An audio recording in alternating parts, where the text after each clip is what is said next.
questioner says that kids these days are becoming increasingly impatient and short-tempered, and they do not hesitate to say really bad and hurtful things to their parents. Is this one of the signs of the Day of Judgment? The answer is no.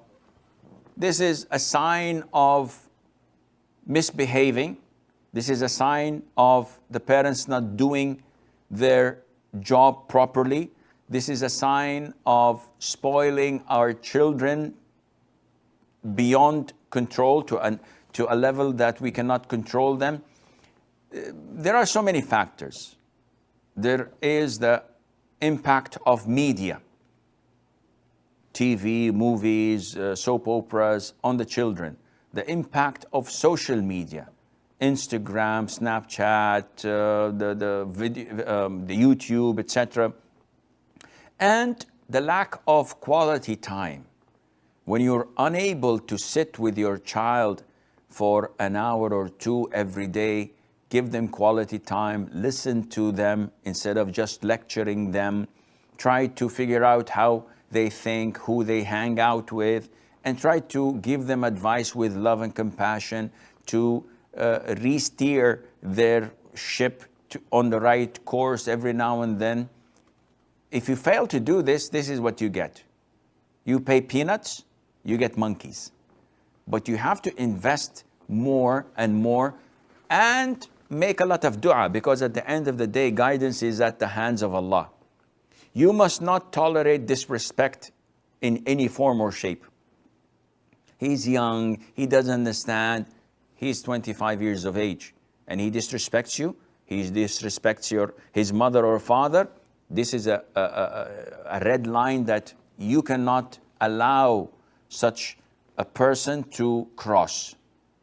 And you have to take real drastic measures to prevent it from happening again. And there are a number of reasons, a number of ways to do this, but this is not the time for it. May Allah guide our children to the right path. Hani Raida says, our house, so basically, their parents had a house and it was burnt to the ground. So her brother or her sister built a new house and was huge on it, and they were a wealthy family. So they lived there for a while, and all of a sudden they lost everything. They lost their wealth. A servant stole their gold and savings, etc. So now they want to sell the house in a cheap price. And she and her husband are thinking of buying it, but they're afraid of the house being bad luck. So would saying Bismillah when entering the house be sufficient from getting rid of its bad luck? First of all, we do not believe in bad omens. Muslims do not believe in bad omens.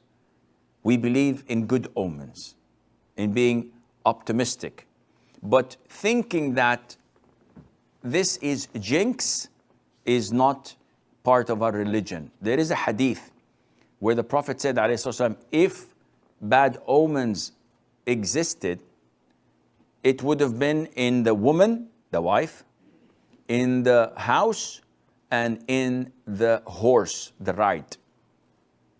But this is a big if it existed. And the Prophet told us, ﷺ, that believing in bad omens is shirk. And we Muslims do not believe in bad omens. And in another hadith, whoever is prevented from moving forward due to bad omen, he has committed shirk. And if it did not prevent him and he went on, then he is not in the state of shirk. So how do we understand the hadith? The Prophet said in another hadith, ﷺ, that happiness, meaning worldly happiness, not eternal, worldly happiness. Happiness is in four. It's in your house, it's in your spouse, it's in your ride, and it's in your neighbor.